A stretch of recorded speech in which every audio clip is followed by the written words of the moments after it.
গত 55 বছরে বাংলাদেশে আমরা অসংখ্য নেতৃত্ব দেখেছি, দেখি নাই? এই শ্রেণী থেকে অসংখ্য এমপি হয়েছে, মন্ত্রী হয়েছে, প্রধানমন্ত্রী হয়েছে, কিন্তু বাংলাদেশ রাষ্ট্রের কোনো পরিবর্তন এসেছে? আসে নাই। গত 54 বছর এবং 55 বছরে আমরা দেখতে পেয়েছি বাংলাদেশে দুর্বৃত্তায়নের রাজনীতি। আমরা দেখতে পেয়েছি চাঁদাবাজি, টেন্ডারবাজি, গুম খুন, আইনাগরের রাজনীতি। এই রাজনীতিকে চিরতরে বন্ধ করার জন্য জুলাই বিপ্লব হয়েছে। কিন্তু আমরা আজকে দেখতে পেয়েছি 1.5 বছর জুড়ে পরে একজন নেতা এসেছেন।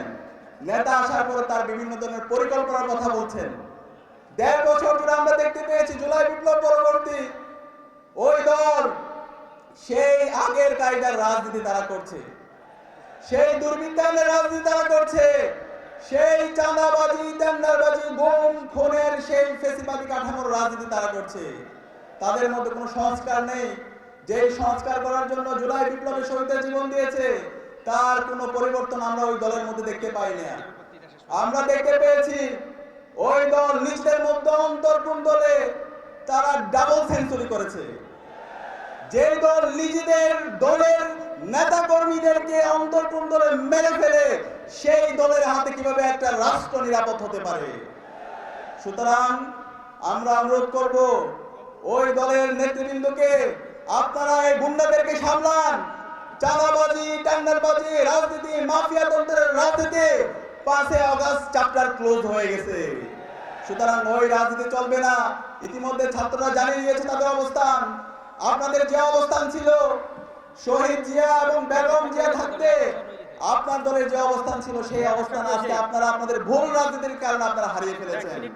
সুতরাং এখন সময় আছে, নিজেদেরকে সংস্কার করেন, জুলাইয়ের শহীদদের আকাঙ্ক্ষাকে ধারণ করেন, বাংলাদেশের তারুণ্যকে ধারণ করেন এবং চাঁদাবাজি, টেন্ডারবাজি, মাফিয়া তন্ত্রের বিরুদ্ধে জিরো টলারেন্স নীতি ঘোষণা করেন।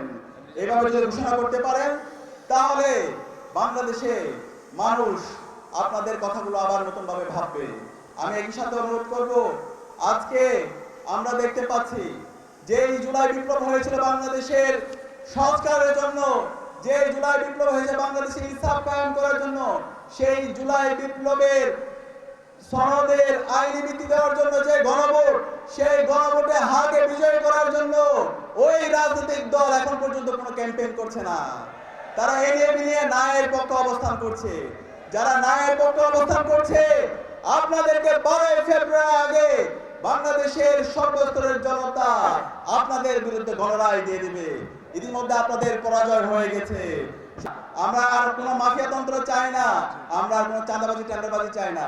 এই বাংলাদেশে ইনসাফের পক্ষে আমাদের যারা প্রতিনিধিরা আছে, আগামী 12 ফেব্রুয়ারি ভূমিদল বিজয়ের মাধ্যমে ইনসাফের প্রতিনিধিদেরকে বিজয় করে নিয়ে এসে ডাক্তার শফিকুর রহমানকে রাষ্ট্রনায়ক বানানোর মাধ্যমে বাংলাদেশের গত 55 বছরে যে বঞ্চনা তৈরি হয়েছে, যে জুলুমতন্ত্র তৈরি হয়েছে, যে মাফিয়া তন্ত্র তৈরি হয়েছে, তার কবর রচনা করতে হবে।